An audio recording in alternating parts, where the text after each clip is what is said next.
human.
Apple Valley, welcome to the 9 to noon Friday football.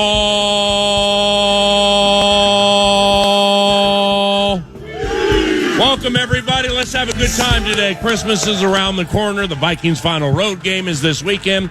And you have found the Friday football feast here to warm the cockles of your hearts, whatever cockles are. What is that? We welcome you to the feast. I'm Paul Allen. To the left, Jared Wells, J-Dub, engineer extraordinaire, ladies and gentlemen. Nick Madden's street team is over here. Round of applause to service your every need, ladies and gentlemen.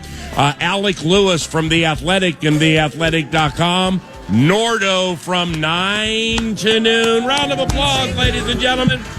All right, this Old Soul Sports Cafe, boom, is in the air in advance of the Minnesota Vikings final road game this season. But first, it is the giving season. Anybody want a T-shirt? If you do, make a little noise, y'all. Make some noise and let's warm the cockles.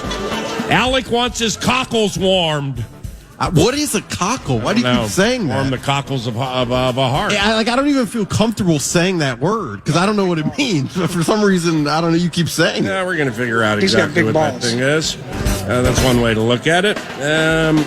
This is 9 to noon at FM 100.3 KFAN. Actually, knowing how to spell cockles would be a very good start to the figuring out the... How do you spell cockles? It's, well, you'll like the first two words. It's inedible. An edible, burrowing, bivalve mollusk with a strong-ribbed shell. Thank you, Fargo. All righty. We got somebody playing around with the button bar. I don't know what else to do. Seahawk? Yeah, buddy, I'm running your board right now. You're stuck with me. I'm sorry. Ladies and gentlemen, running the great ship Love Covenant from FM 100.3 KFAN in an absolute parimutuel puzzler. We have a jam-packed Buffalo Wild Wings Apple Valley, and if anybody knows what jam-packed crowds look like, this is good. It would be the voxing and vocal excellence of Chris Hockey running the show back at KFAN. Oh, with that Seahawk. Ely. Thank you, Ely. Thank you, Fridley. Thank you, everybody else. And we indeed are underway. Thank you for helping Seahawk, not only now, but however long you have to be there. Nordo is quickly he's shuffling through his pockets for his Jeep keys in case he has to fly back to Unbelievable. guide the great Chip Love Covenant. But you know what?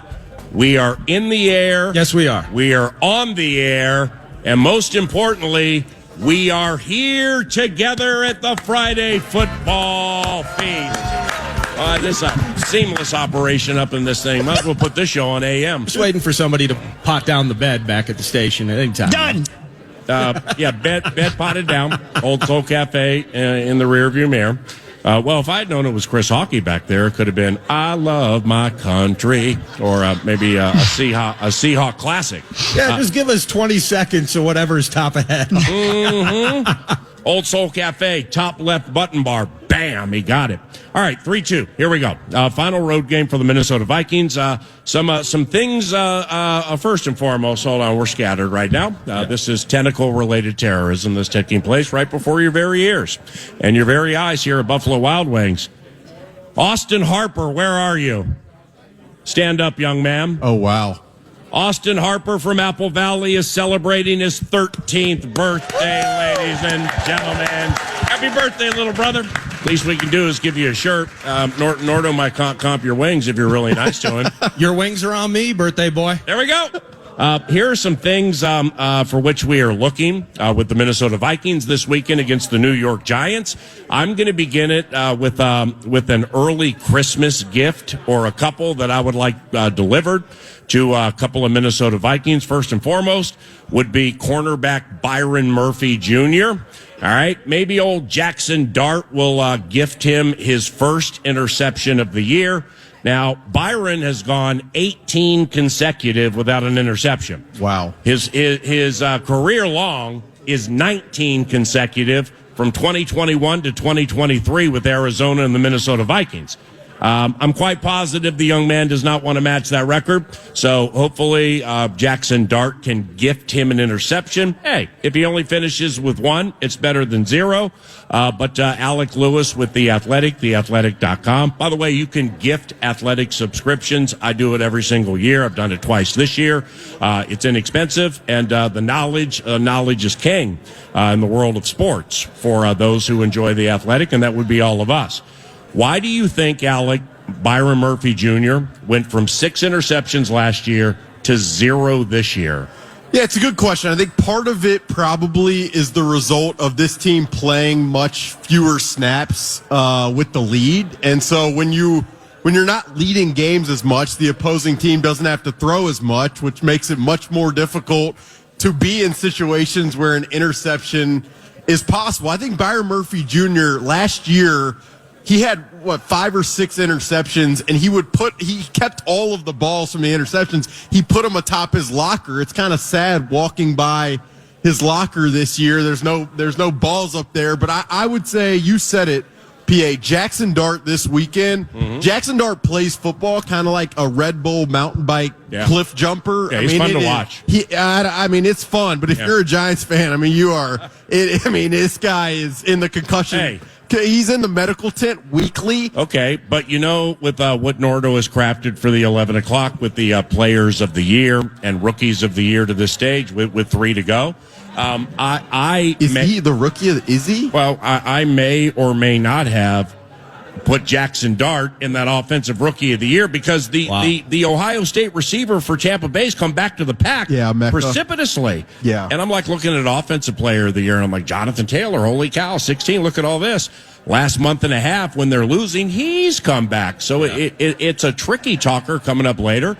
But I really haven't watched Jackson Dart that much this year. I did watch him. See, they caught the imagination of the nation for a couple of weeks with the Dart Scataboo thing, and they beat the Eagles, and that's kind of where it stopped. But nevertheless, Jackson Dart has 7 rushing touchdowns. I know he's reckless, but he has markedly more touchdowns than interceptions. The kid has a little something to him. He's athletic for sure, and they use him in the quarterback run game. Like, they will do design quarterback counter run game. They try to tap into that. the thing for me is some of his runs this year are scrambles where he's missing reads over the middle of the field. So it's like, man, great 7-yard scramble. Yeah. But had you just hit the guy on the crosser over the middle, you wouldn't have put yourself in a position to be injured potentially because you are scrambling. So I think this is a massive, massive spot for Brian Flores' defense. Even without Jonathan Grenard and Josh Metellus, who are undergoing shoulder operations and will be done for the year, like Brian Flores against Jackson Dart and Mike Kafka. I mean, Brian Flores is probably in the offices up there at TCO, like rubbing his hands together. Like this could be the one. Diabolical. It's kind of my feel on this game. But with Murphy, he had 6 last year, the most by a corner since the '98 Vikings and Jimmy Hitchcock, and it falls off to a 0. Yeah. Now you've had Van Ginkel out. Certainly more than last year. Renard's been in and out. Cashman had dramatically more sacks last year than this year, I believe. That has to play into it, right? Yeah.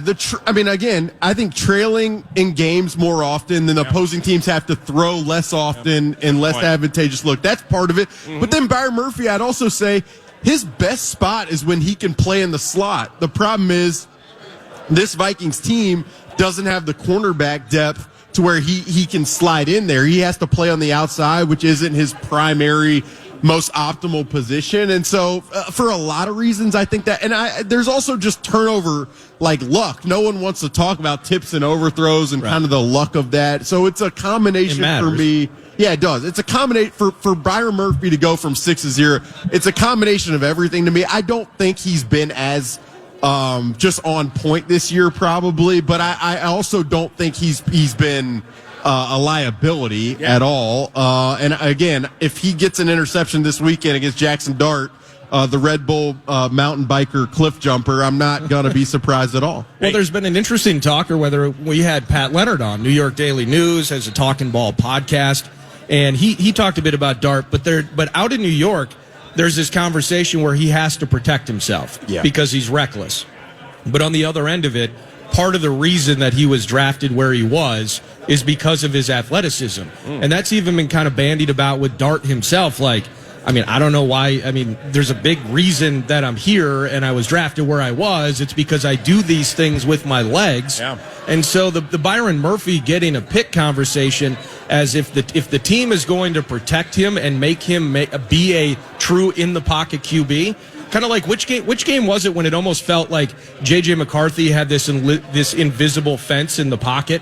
I can't remember which game that Washington. was. Maybe, was it Washington where he might have been his sophomore year at Michigan? No, but the idea was he just wasn't getting out of the pocket, and he took a ton of sacks in the process. And so trying to figure out the responsible ways and the responsible moments to run. Yeah. And similarly with Dart, if you force him to be in the pocket and just throw the ball, Murphy's going to get one this weekend. Hey, Buffalo Wild Wings, Apple Valley. We have a very important decision to make, ladies and gentlemen. I need you to listen closely. Thank you. Marathon? Listen closely, please. Is everybody here familiar with one of the better defensive players in the history of Minnesota Vikings football, Chad Greenway?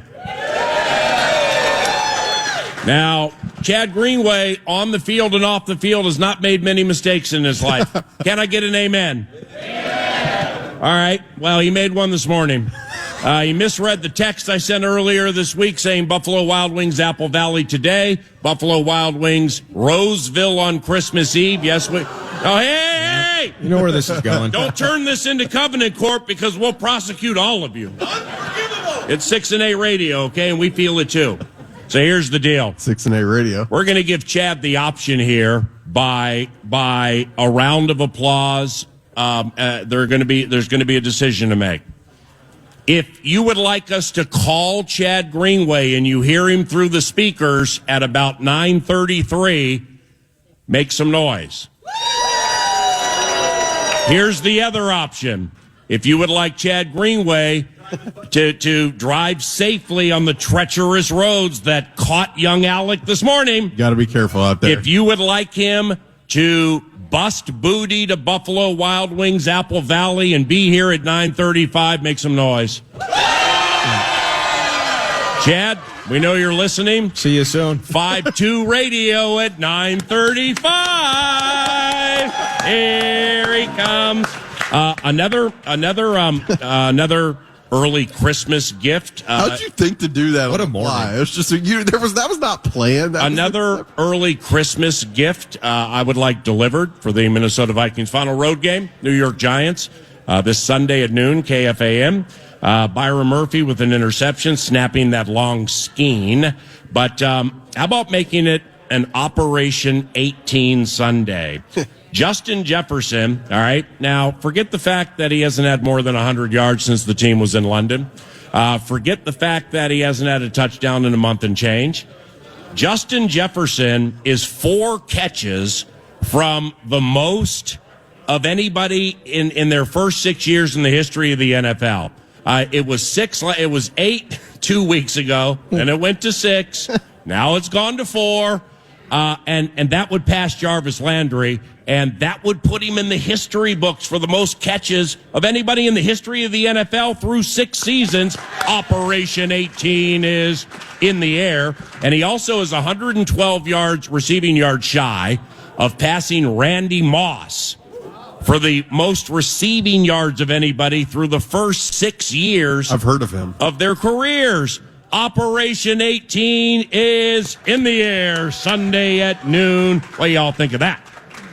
Yeah, I mean, I look, this is a spot, too, for Justin where the opportunity should be there. The Giants play man coverage at the 7th highest rate in the NFL. They love playing man coverage with Cordell Flott, Paulson Adebo, and Andrew Phillips. I'm not really sure why, but that's what they do. Yeah. So if that's what they do with Justin Jefferson, that's what they do with Justin Jefferson Sunday, and J.J. McCarthy can be accurate, and those two can find a synergy that I think everybody in this Buffalo Wild Wings Apple Valley has been waiting for them to find.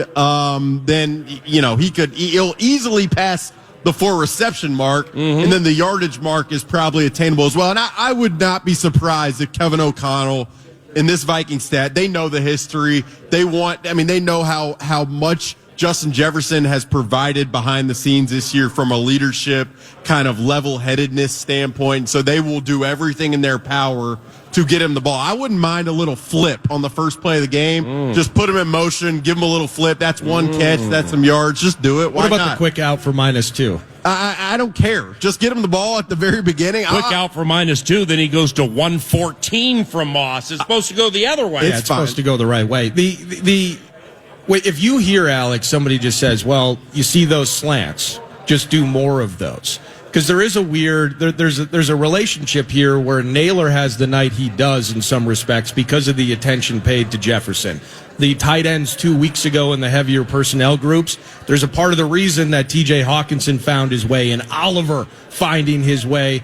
Justin Jefferson plays a role in that. So if somebody just said, well, how come Justin Jefferson doesn't run those routes? What do you think about those? Because, again, what you're seeing, and it's good stuff from J.J. McCarthy the last 2. Yeah. But we do have to remind ourselves in some ways because we also see the forcing it to him. I think it was 2nd or 3rd down before the fake of all fakes where there was no chance Jefferson could get it. Later on, 1v1, Bland never turns around. Could have been a penalty, actually, but Jefferson had no chance. So part of Jefferson and what he's doing right now kind of also opens the door for the other stuff we're seeing and trying to get him the ball. I don't think it's as easy as just, why don't you run that slant every time? No, and I mean, I will say, this offense doesn't have a ton of slants in it. No. Like, that's been a theme for multiple years. And part of, I mean, there's to be able to run a slant, first the guy has to be physical enough to get off press, so that's part of it.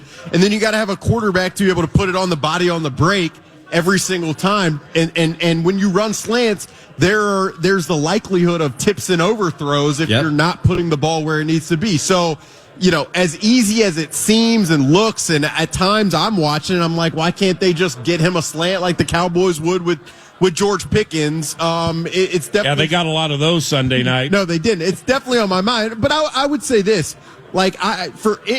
Justin Jefferson had the ball in the end zone. He dropped the ball in the end zone. Like, that is a pass he has to catch. Mm-hmm. He admitted that. Yes, the ball came in a little hot, but he is paid $35 million a year for balls to come in hot to be caught. So if he was paid $21 million a year, it would be acceptable. No, it wouldn't be acceptable. But I'm just saying, like, that is a pass we all expect Justin to catch. Right. And look, I just think, one of the underrated aspects of Justin and JJ and their connection, Justin Jefferson did not really participate in training camp because of a hamstring injury. So that is a lot of time every day, 5 weeks of not being able to just throw and catch and have a feel. And so there are a lot of aspects to why they haven't been as synced up as everyone in here would probably want them to be. But I don't you think we can be beyond the camp thing now? Yeah, but I mean, at this stage of the season, you would think, yeah. I mean, there are a lot of reasons to think you would be He's beyond rattled. it, but no. Give him grace. The other I attacked him and then it hit me. It's the Christmas season. I apologize. No, you mentioned this, Nordo, but you're not on trial. Defenses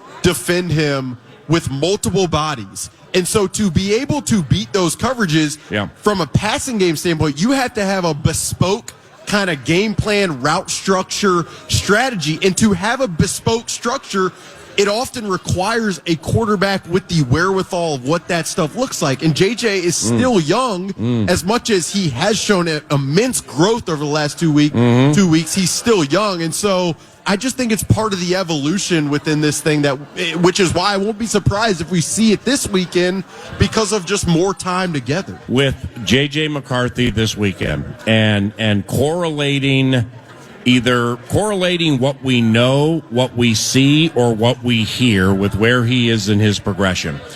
There was a throw last night Matthew Stafford made to Puka Nacua. Center of the field between the hash marks. It might have been Seattle in a Tampa 2 with the linebacker drops. Hybrid floaters. Might have been hybrid floaters all over the place. And you had linebacker guy dropping, and the pass went right over him between split safeties, and Nacua caught it on the run, coming left to right between the hash marks. The point being here, as we all take in the maturation of this young quarterback, there are steps that are taken every single week.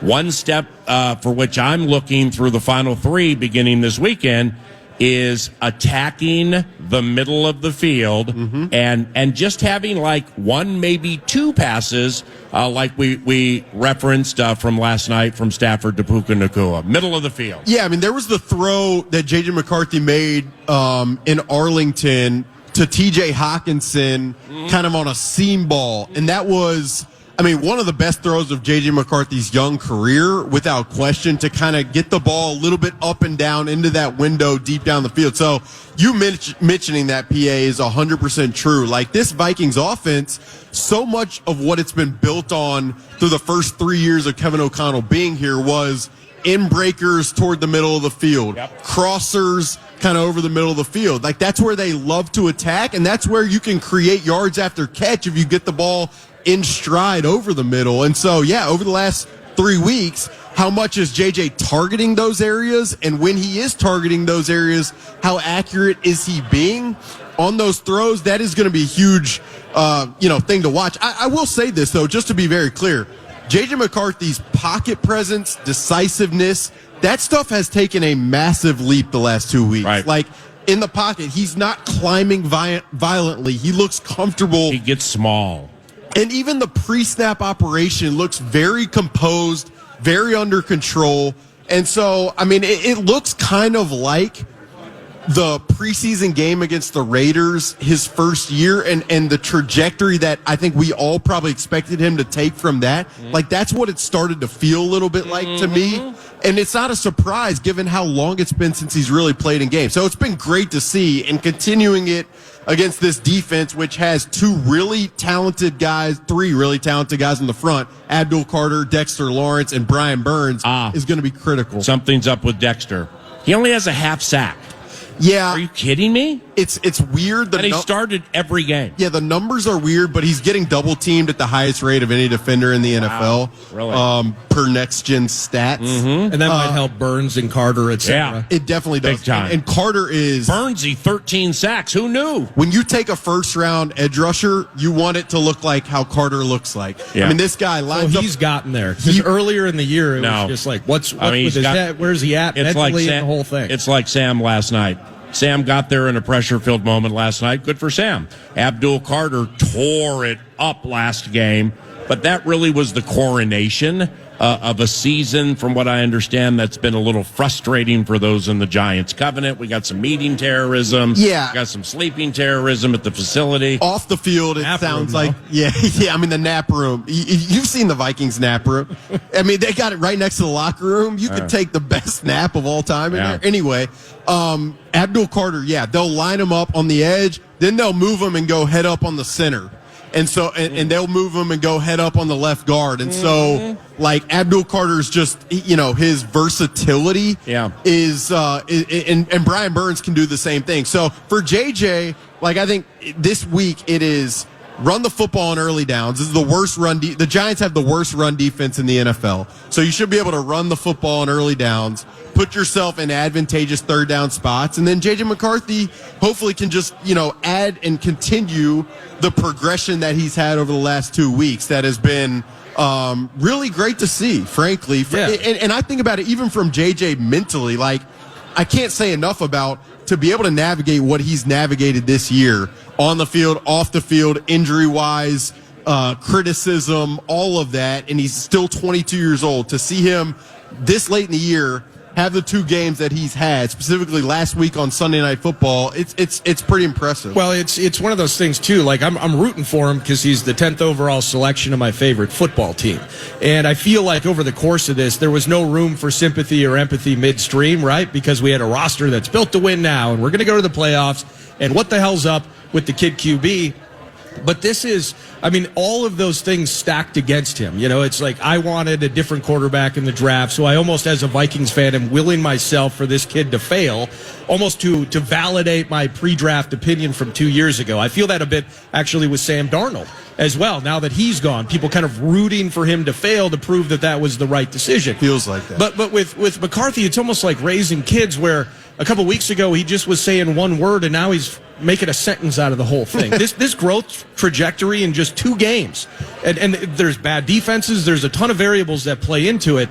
But as somebody we need this franchise QB to work out. We want this to be a W. We want this kid to lead this offense for the next decade plus. And to see not just little baby steps, but truly in 2 games, almost an entirely different quarterback. He's manufactured 3 touchdowns in each of those games.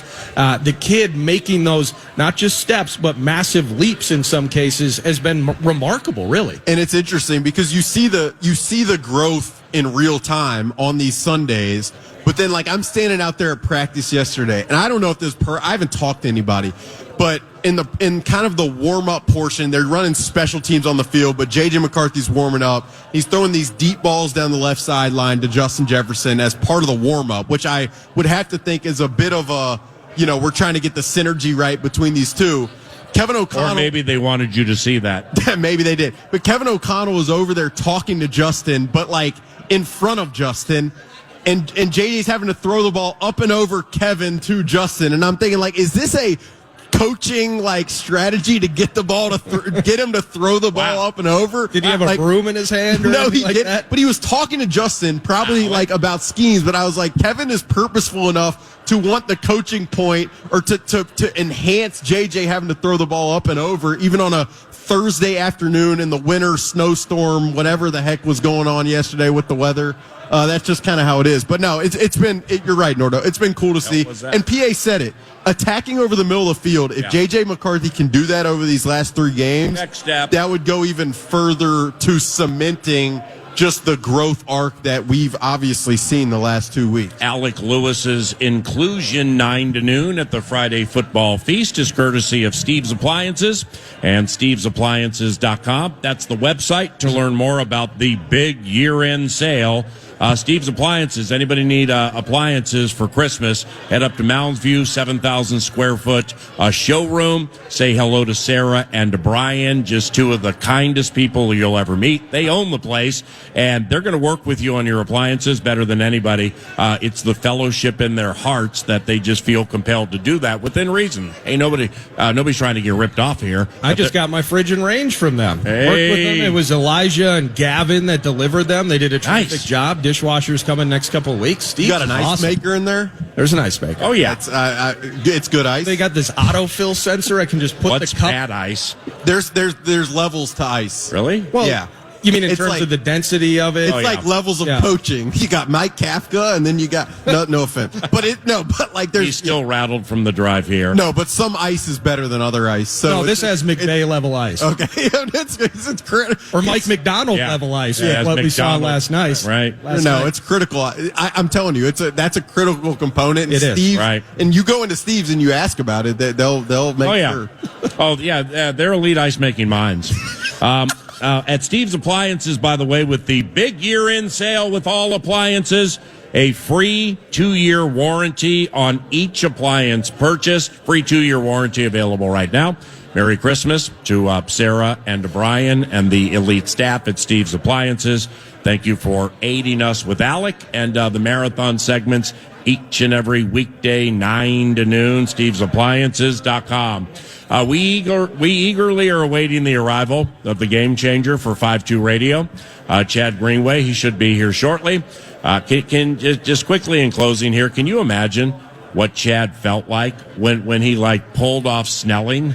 And he gets by the mall, hey, a lot of cars at the mall, Christmas season, stuff like that, rolls up to Buffalo Wild Wings, and it's crickets, and nobody's there. Brutal. He called me 3 times. Wow. And I'm trying to figure out why there's nobody back at the radio station. I got him calling me. He texted me. He said he went to Roseville. And I'd say we handled it well. Nordo given was- all the moguls in the opening segment. Nobody sitting here would have had any idea the level of stress going on for Yeah. you guys. To watch you guys navigate that within the Well, commotion. Nordo has professional pride with the sound of KFAN and 9 to noon. Sure. So given he's the producer and he operates everything behind the scenes on the weekdays, even if he's here on a Friday and something happens, somebody messes up or something happens, well, he's going to take, kind of take that personally because he cares about the sound of 9 to noon. Yeah. So I Now, the understand problem is, though, is that the program director is back at the station on the board right now, so I can't say everything that I wanted to say about how the Open went. When we return, a complete analysis and breakdown of the Minnesota Moving Company, each and every offensive lineman from where they started in high school through college and subsequently their National Football League careers. This is the Friday football. Happy birthday, my man, Austin Harper, right in front of us. Round of applause for him again. Alec Lewis, Nordo, I'm Paul Allen. That's J-Dub. Nick Madden Street Team is over there. And we greatly thank you for showing up to the Friday Football Feast at Buffalo Wild Wings, Apple Valley. And the set list is courtesy of TimberTech and TimberTech.com. Chad Greenway will join us around the corner. We have much more planned today at FM 100.3. KFAN, your Friday Football Feast, a leader.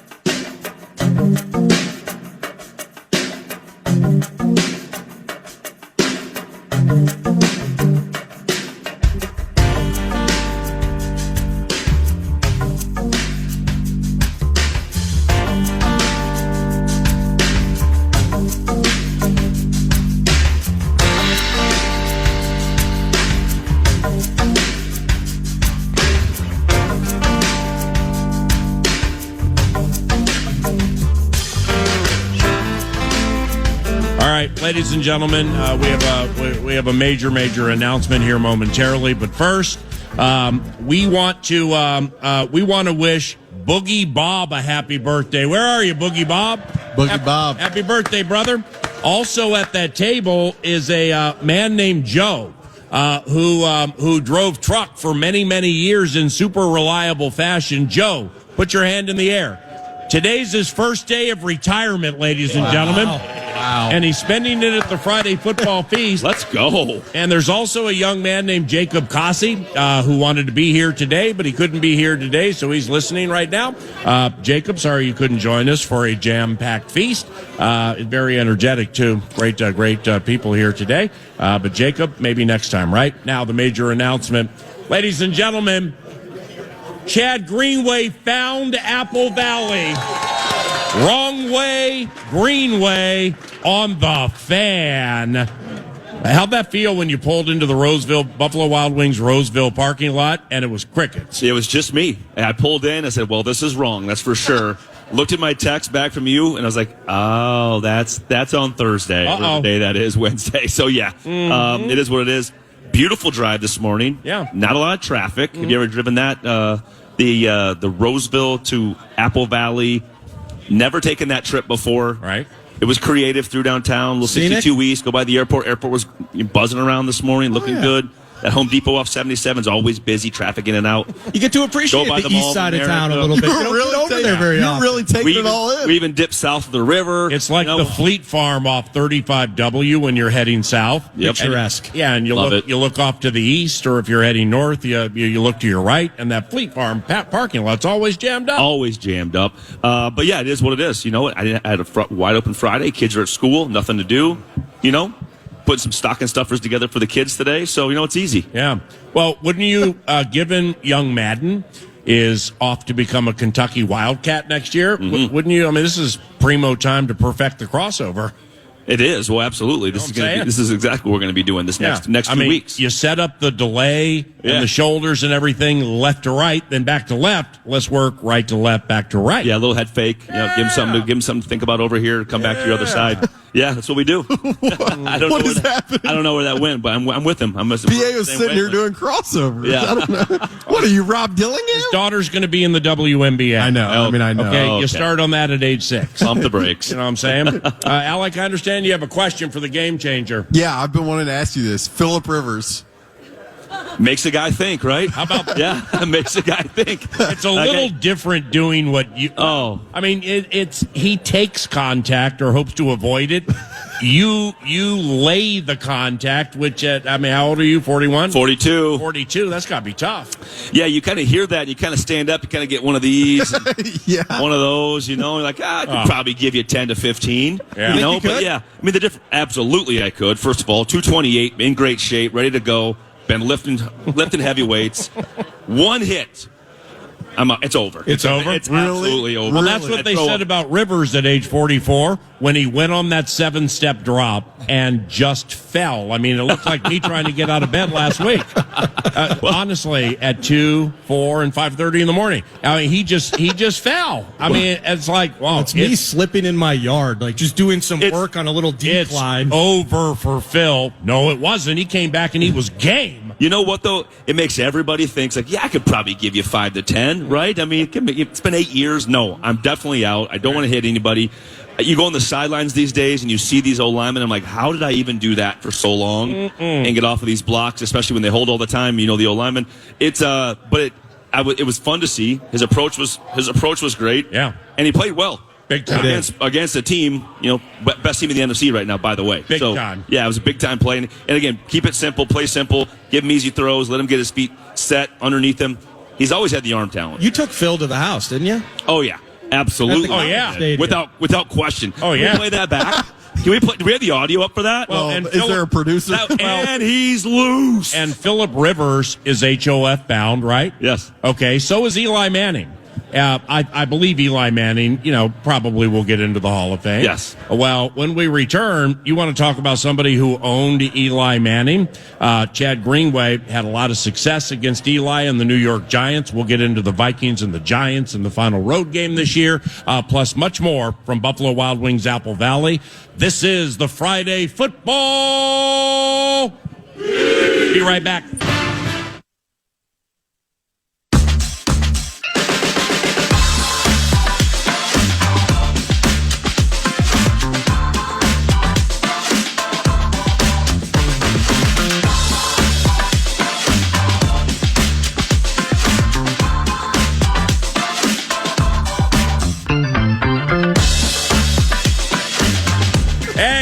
Where's Bruce Clausen?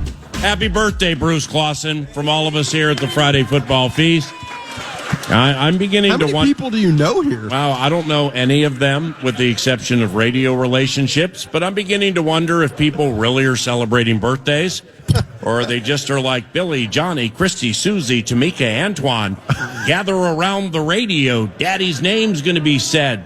by God's cartoon character, the one with 3 chins. Well, maybe, if Greenway hadn't showed up, we could have just started a line and everyone gets a shout out. Yeah. There you go. Yeah, for sure. Just a little holiday shout out. Little filler. Well, that's more 4 and 10 radio. Oh, yes. Okay, 6 and 8 radio Not is that a bad. little different. All right, Chad Greenway finished his National Football League career 5-2 against the New York Giants. Man, you played the Giants a lot during your career. NFC East team started out 3-0 against them. And in fact, Chad Greenway's first defensive touchdown came from the arm of Eli Manning in 2007 at what used to be known as the Meadowlands. It was the second interception for Chad in as many weeks. In what kind of like J.J. McCarthy was his rookie year, but it really was his second year. And 52 radio was brilliant back then, 37 yards to the house. By the way, the Vikings crushed the Giants that day at the Meadowlands. They had 3 defensive touchdowns. Yeah. Eli Manning threw 5 interceptions. Ooh. The same Giants team that went out and won the Super Bowl that year. Are you kidding me? Yeah, that was one of those games where things were going your way, the ball's bouncing your way. I'm not sure what Eli was doing.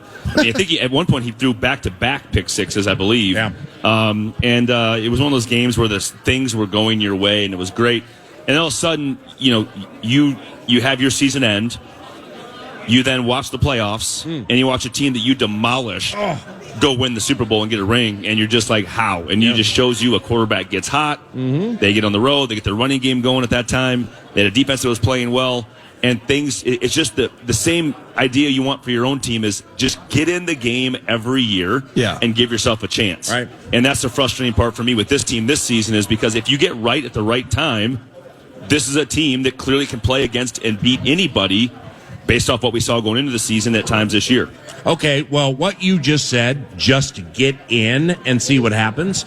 With Kansas City or Philadelphia or certain teams, certain years, New England back in the day, that ain't the case. That's the case this year. I mean, props to Sam Darnold for handling the game and the end of the game the way he did last night after the interception by the goal line, nearly unreal. a pick six. I mean, it was typical Sam in pressure-related situations, absolutely crumbling. But props to Sam, he pushed through it.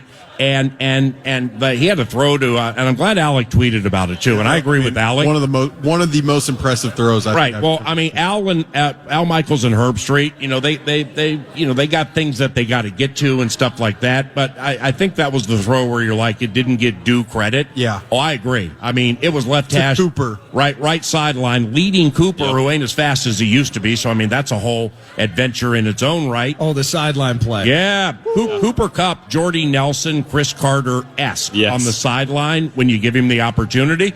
So, like Sam pushing through that, they may be the 1 seed, but they get the Niners the last game of the year, and if the 49ers keep winning and they beat them the last week, I think the Niners get the 1 seed. Stafford is still a complete handful. The Eagles, man, the Philadelphia Eagles, I mean, pity the fool that says they have no chance when they get to the postseason, and then they all start liking each other.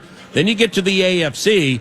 If a second-year quarterback who 65-70% of games has you scratching your head, and then the final 35 to 30% with Bo Nix, it's like, holy cow, John Elway, who? This guy's unbelievable in the fourth quarter. That's probably going to be your 1 seed. This sucker is wide open this year. Yeah, I think it's going to be one of the better playoff just scenarios we've seen in this new system with having 7 and only 1 getting a bye. Because I just think you're going to have so many good matchups. We talk about good football weekends. This is a good football weekend with your college and pro. Yeah. A lot of good matchups that matter to affect teams in playoffs.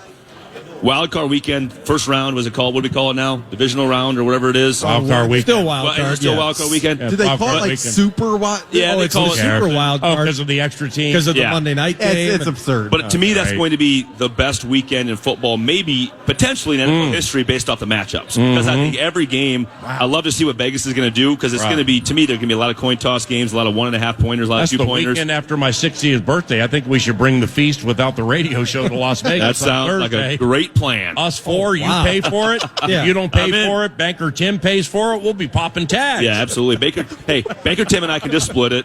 You know, we can get something. Right. We can get something off strip a little cheaper. Hey, Yeah. You know, Vegas it's expensive. Where you go into your room from but the outside. Give a lot of deals. Get a lot of deals yeah. these days. See, when you own 7 banks, you have 2 women. You have 2 women, 1 in each arm. Yeah. Just to our left. It's just the way it goes. Unbelievable. Yeah, I gotta. My dad was a farmer. Like, why can't we be a banker, Dad? Like, let's think about this back in the day. But he was elite with the teats. He was. This is It a was. completely different Yes. level. Yep.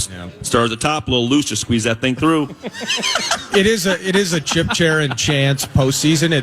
It's adding up to be that. What have you thought about the Bears from afar? Wow, I mean, Bears. what an odd year this is going to be, Yeah. where you're effectively flipping this whole operation on its head. The Kiddies, I'm talking to Kiddies fan guy that Yeah. always shows up here, Yeah. feeling his pain with the O-line and all the injuries in the Micah back end Parsons defensively. dead. That isn't that. Micah Parsons a great point. I think the Lions thing is the funniest to me because they were in the bottom for so long. Now they've had these years of like, hey, this is a lot of fun. Yeah. Look at us now. Yeah. And again, like this is just a situation where the NFL is the ultimate parity game. I mean, these teams are going to come back around and be good again, and then all of a sudden, like get yourself in the tournament Yeah. and give yourself a chance. Eli Manning in 07. You get a quarterback that gets hot at the right time, a play caller that gets hot at the right time. It's just like a goalie in the NHL. Like you want those guys in the playoffs. Now the Bears, to me, like when you started the season and we go there and win that game the way we did, looking like a really good win, by the way, right now. Yeah. What you see though is a coach that truly changed an organization, in my opinion. You have a quarterback. Yeah, I think he just stops the radio show when he wants to, too. I mean, he walks up. He just does what he wants. What the banker does. If you're going to leave early, it's $500 per person if the door doesn't open. Or just lower the mortgage, just lower the interest rate, just like a week. Let us come in, get a couple loans, get some free money. I feel you working some side deal that I'm not going to be included in. Oh my Lord, The best. But I think you see a head coach and how he impacted the Lions and that organization. Mm-hmm. It mattered when he left. Now all of a sudden he goes to Chicago with this new toy at quarterback who's a creature. He'd be hard to tackle. Caleb Williams? Yeah, At 42, and you now see how a coach can impact an organization. Mm-hmm. And I think what he's done is impressive, and they're a team to deal with, quite honestly. And it's going to be only thing worse than a Packer fan is a Bear fan. I mean, let's be honest, right? My in-laws are all Eagles fans. Would fight them all. They're the top. I mean, we don't even talk about them. Fair point. But my in-laws are Bears fans. The whole crew from back in Jenny's way is they're Bears fans. The Capista clan. We don't want them to have anything nice. We want to keep them down as long as we can. Amen. What have you thought of watching JJ the last 2 weeks? Yeah. Yeah, I mean, it's I was thinking about this because it was games in Dallas. And you tell the story all the time about me, about young Chad. 2007. And you're out there, you're warming up, you're going crazy, your mind's going a million miles an hour. Well, heat index 110. Heat index 110. I'm warming up before the game. I'm going a million miles an hour because that's how my brain operates. And JJ, to me, is very similar to just the mindset that I had. Mm-hmm. I think he has a linebacker type of mindset playing quarterback. And I also think he's playing fast constantly up in his brain. So to go down to Dallas in that environment and go win that football game, no matter how it looked. He didn't put up these crazy gaudy numbers, but he went down there and won the football game. Says a lot. You can talk about the defenses. You can talk about all that crap. It's the NFL. You're winning games. You're 2-0. Can you put 3 of those together? Can the game start to slow down for him? At the end of the day, that's all that's going to matter. If the game can start to slow down, he can start to make that put air into the ball, to JJ in practice. Can we do that now in a game? Can we hit those that were just missing by, 6 inches, 8 inches? The one that JJ has to catch in the end zone you talked about, but a couple of crossing routes that were just missed, just high, like just settle down, take a breath, make the play. But think about let the game slow down. No, I haven't thought about that. I mean, honestly, and this is going to sound like a wisecracking one-liner, we're a month removed with J.J. McCarthy from doing a Josh Freeman impression on Monday Night Football to now we're saying, hey, 80-90% of them are where they should be. They're on the run. Yeah. Just tighten up with a couple more. That actually is a big 10 yards is now 1 yard. The fact that you went Josh Freeman this morning, I was having a really good day. Bro. I made the drive from Roseville to Apple Valley. Still have a good positive mindset. There's a lady in row 1 at U.S. Bank Stadium who had her nose broken by a football flying into the stand. Well, wasn't there a Freeman primetime game against the Giants? Yeah. Where both in New teams York were 0-6 or one-win teams awful. or whatever it is. I broke my wrist in that game. Ended up dealing with the wrist for 10 weeks. That rest of that season. You played with it for 10 weeks? Josh Freeman tried to bring a python on the team flight. Yes, he did. Because he had a snake collection. He got pissed off he couldn't bring his python. How do you play with wrapped a broken around his neck? How do you play with a broken wrist You have a for club? 10 weeks? So I broke the end of my radius off, and I broke another bone in my wrist. So at practice, I would wear a splint and tape it, and then games, I would just tape it really tight. Okay. So And when then, you break it off, it's just gone then. It floats until you stop, and then it grows back together. But the fun part about that season, you want to talk about that season, is we end up firing Leslie Frazier. Great human being. Well, that's not great fun. football coach. That sucked. The next call I get from the Vikings after you play through 10 weeks of broken wrist is, hey, we think we should take some of your money.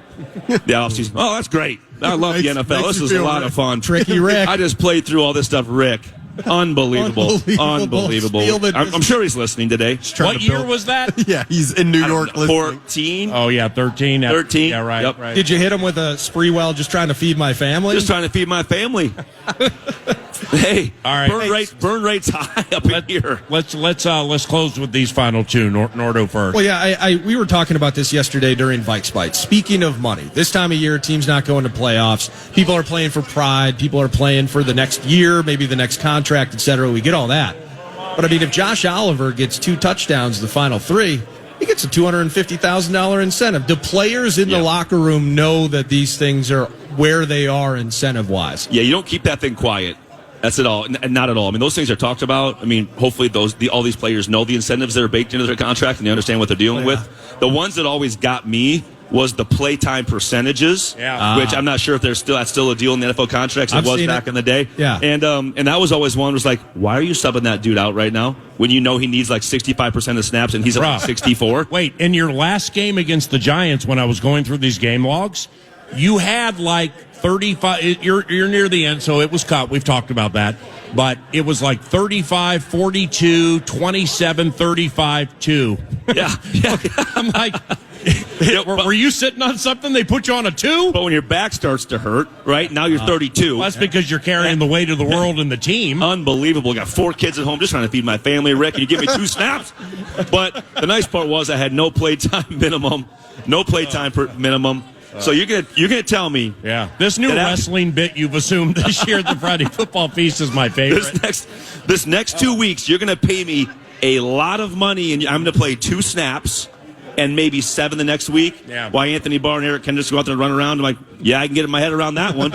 I'm fine with that. I'm 33 years old. I played 9 years, played every snap, whatever it was. Was that the Giants game 2016 primetime? Odell Beckham Jr., Xavier Rhodes. Maybe. Yeah, had to have been. Yeah, absolutely. Started it was. out 5-0, and Yes. things That got was weird. Yes, and there it was was. an Eric Swoop moment later in the season. Yep. That part I don't remember, but the rest of it I do. I think I got that wrong. Well, then prognosticate this. And after practice and everything, Alec and I were chatting in the locker room a little bit.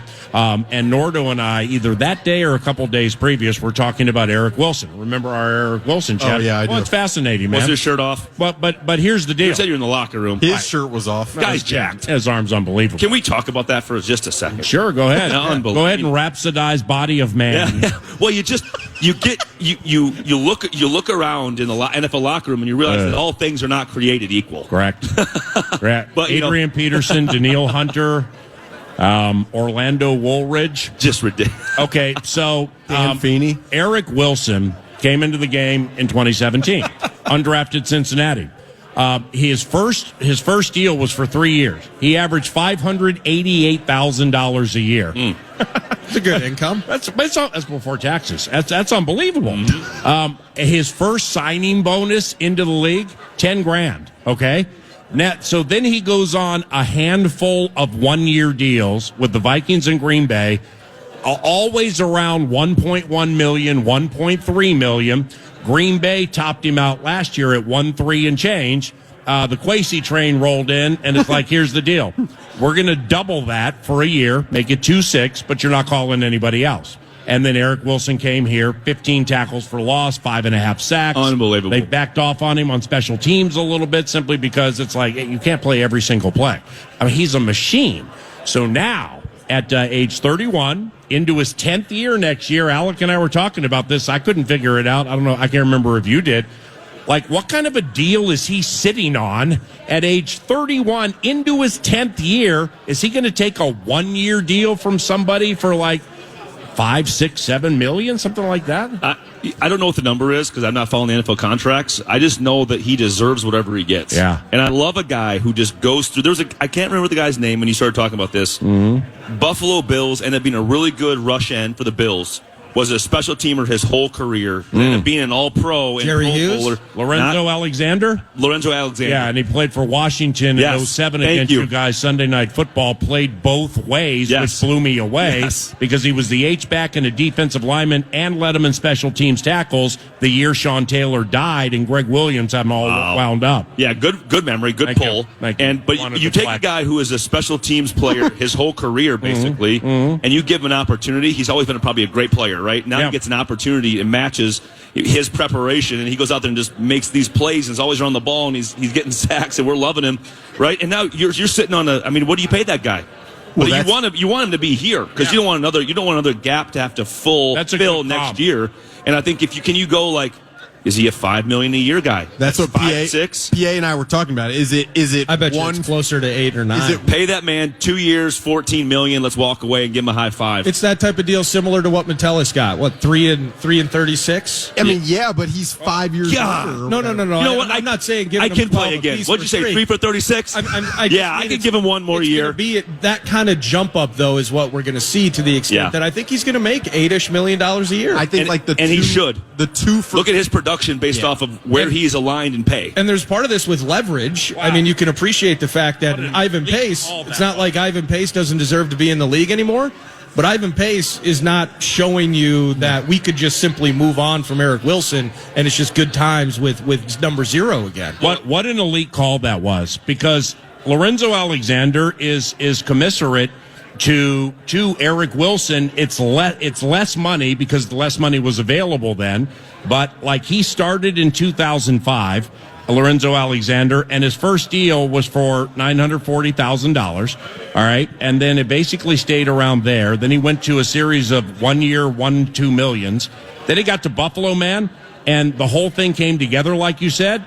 His final 2 years, he made $6 million and $3.7 million.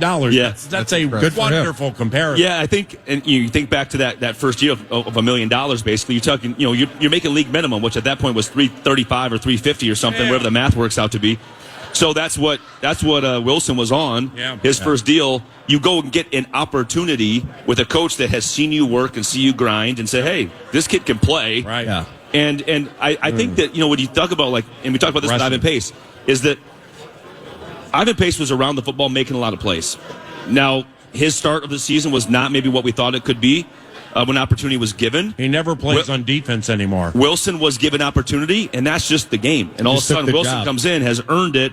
And I always thought about this from a contract standpoint is you get paid based on what you've done, not to me what you're projected to do. Right. Now, you can look at that both ways, right? We're going to pay you $14 million over 2 because we know you're going to do this. Well, no, you're paying me that because of what I just did. Yeah. So, he's earned it. Pay him. You have so many guys out there that are getting money that don't earn it and deserve it.